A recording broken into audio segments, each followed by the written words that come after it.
Some of the biggest names in music will co-chair the Met Gala. We take you inside J.Lo's movie premiere. Jennifer tells us more about her possible last album. Prince Royce stops by our studio, and our Friday music guide is chock full of divas. Happy Friday, fam. I'm Tetris Kelly for Billboard News. It's February 16th, and we're starting today's show off with our Friday music guide, and it includes my favorite dynamic duo. Have been rejected. Go back, no more pretending that. Ariana and Mariah on a non-holiday track, yet it still feels like Christmas to me. Come on, whistle tone.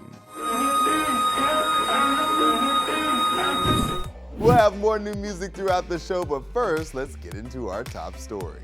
The first Monday in May is almost here, and we know some famous faces we'll definitely be seeing at this year's Met Gala. Zendaya, straight out, say it out. Zendaya has been named one of the year's co-chairs of the 2024 Met Gala. She's no stranger to walking those famous stairs. And with her recent Dune Part 2 red carpet show Still, there's no surprise she's top of the list. Bad Bunny is also one of this year's co-chairs. He's always the talk of the town when he attends the gala.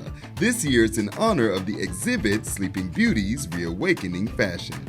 While the exhibit sounds Disney, it actually refers to clothing so fragile it can't ever be worn again, thus sleeping in the archives. Another Met Gala staple, Jennifer Lopez, is our final musical co-chair. Fellow actor Chris Hemsworth rounds out the Fantastic Four co-chairs with his first ever Met Gala appearance. We can't wait to see how they adhere to this year's dress code, the Garden of Time. Some other artists we'd love to see at the Met Gala, Beyonce of course. Nicki Minaj and Cardi B always blow us away with their looks. The girls of Blackpink always shine. Maybe we can get some more K-pop artists. Plus, Ariana Grande, Casey Musgraves, and Taylor Swift will all be coming off of album releases, and we'd love to see what kind of fashion they bring.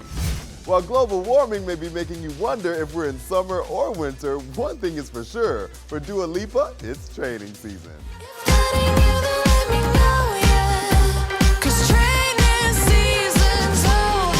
The bops from Dua's new era keep coming.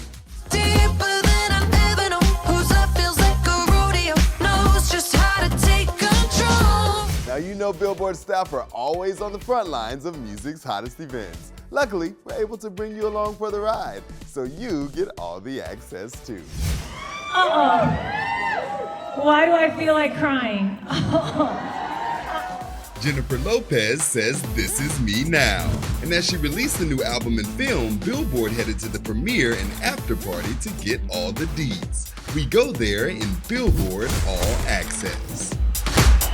These things, when you have voices in your head and you have voices out here who are telling you you can't do things, or that you shouldn't do things, or that you should be afraid, but what I've realized is that I have to show up as my authentic self every day. That's who I have to be.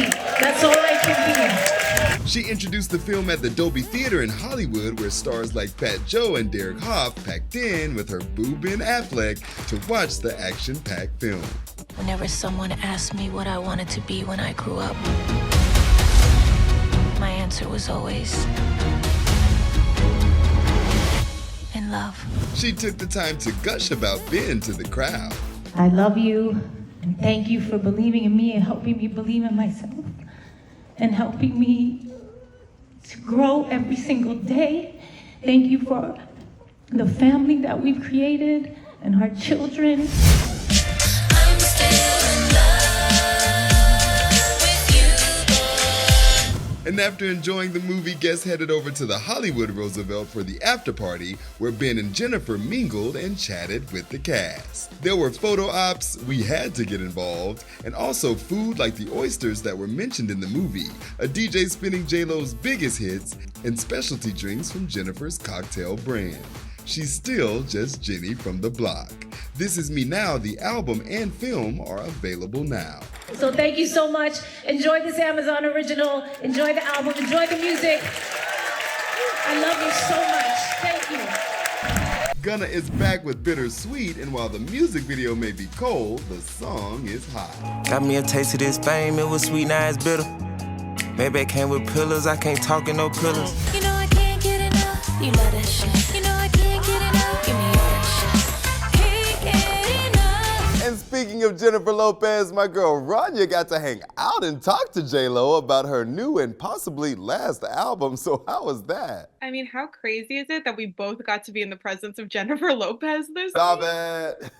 It's insane. And I mean, she is just such a force, and you can totally tell when talking to her about this album and this movie that she released corresponding with the album, that she's just so passionate about everything she does, whether that's in her personal life, in her professional life. And I think the quality really speaks for itself on this album. And with the album, did you guys discuss at all like whether this might be her last piece of work? She was pretty coy about it, I must say, but she did say that she always goes with her heart.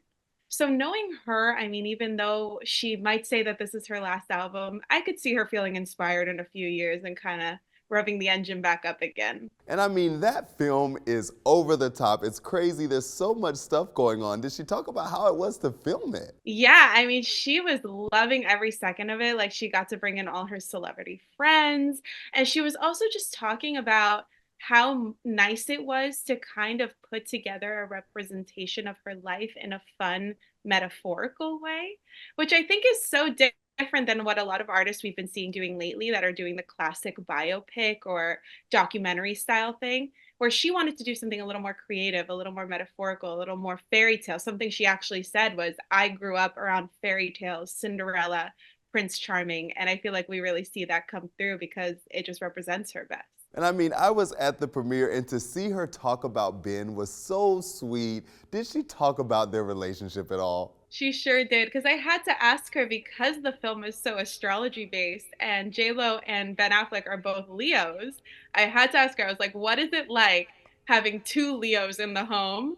And she immediately, she was like, fiery, passionate, challenging. Like, she was so, it so describes their relationship. And something she said that was really beautiful was, even though they've known each other for a long time, they're still getting to know each other. And so it feels like she's falling in love with the same person all over again. And it might even feel like a different person this time. Wow, goals to be J.Lo. But my question is, Rania, are me and you going to the tour? Obviously. Are you joking?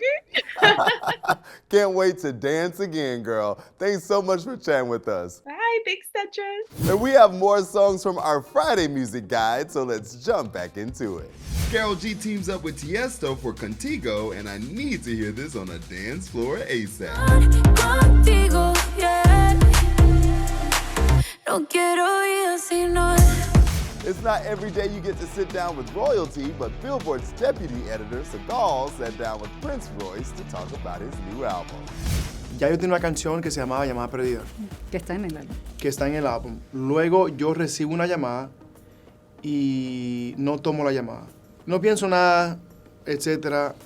Yo llevaba como que meses pensando como que el título del disco. De repente me levanto como a las 5 de la mañana, like, Llamada Perdida, that's the name, es el título. Creo que el concepto overall del disco es la forma de comunicación. Obviamente hoy en día nos llamamos, nos texteamos.